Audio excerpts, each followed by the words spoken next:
Alors, ce qui m'intéresse ce matin, c'est que vous travaillez en ce moment sur le virus. Je travaille, mais pas forcément au labo, puisque on travaille sur ordinateur avec un collègue, et puis c'est tout.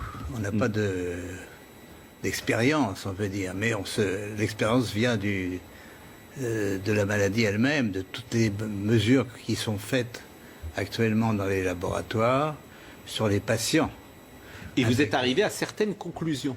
Alors, nous sommes arrivés à la conclusion qu'effectivement, il y avait eu une manipulation au sujet de ce virus. C'est-à-dire? Eh bien, qu'une partie, je ne dis pas le total, n'est-ce pas, mais il y a un modèle qui est évidemment le virus classique, et là c'était un modèle surtout venant de la chauve-souris, mais à ce modèle, on a par-dessus ajouté des séquences notamment du VIH, le virus du sida. Mais quand vous dites on a ajouté, qui a ajouté? Moi je ne sais pas. Mais c'est pas naturel, c'est ce que vous voulez dire? Non, ce n'est pas naturel, c'était un travail de professionnel, un travail de biologiste moléculaire.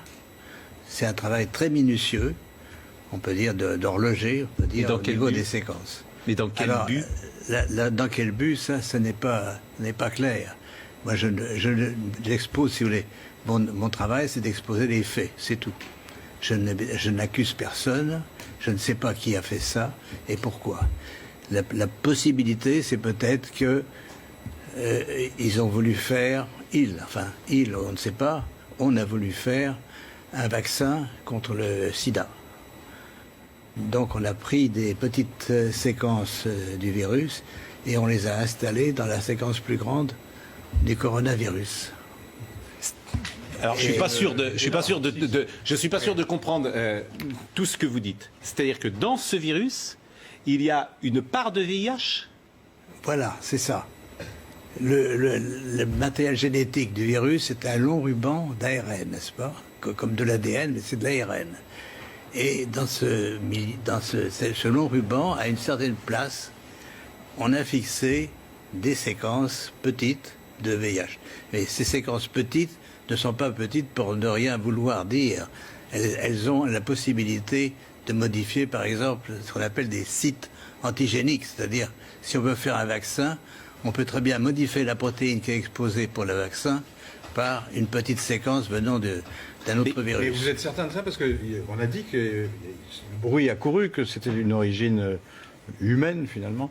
Et ça a été ensuite réfuté par la plupart des autorités scientifiques, quand même. Il y a quand même une volonté d'étouffement, si vous voulez. Les travaux, nous ne sommes pas les premiers. Un groupe de chercheurs indiens, très, très renommés, avait publié la même chose. On les aura forcés à rétracter. Et on les a forcés comment? C'est-à-dire, c'est annulé. Il y a, si vous regardez leur publication, vous avez une grande bande annulée parce que... Mais ce que vous dites là, la plupart des scientifiques disent le contraire, quand même. De moins en moins. De moins en moins. Si vous voulez, ceci est arrivé au début de cette année et on voit de plus en plus de travaux qui suggèrent. Mais moi, je suis, on peut dire, hors d'âge. J'ai pris Nobel et je peux travailler librement. J'ai donc aucune pression sur moi qui peut agir.